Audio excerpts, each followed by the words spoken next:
مفتی اعظم پاکستان مفتی نظام الدین شامزئی رحمہ اللہ میرے استاذ ہیں، لیکن ان کے ساتھ بہت زیادہ بے تکلفی تھی۔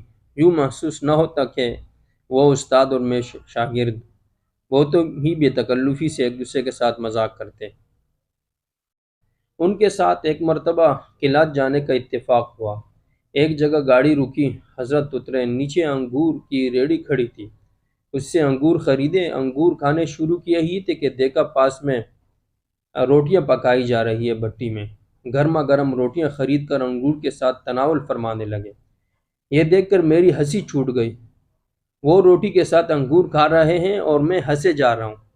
ہنسی رکنے کا نام ہی نہیں لے رہی تھی کہ انگور کے ساتھ جو ہے آپ روٹی کھا رہے ہیں۔ چڑ کر کہا، بندر کیا جانے ادرک کا مزہ، ذرا چکھ کر تو دیکھو کتنا لذیذ ذائقہ ہے۔ حضرت بہت زیادہ سخی تھے۔ راستے میں جو بھی بھیک مانگا ہاتھ پھیلاتا، اس کے ہاتھ میں پیسے تھما دیتے۔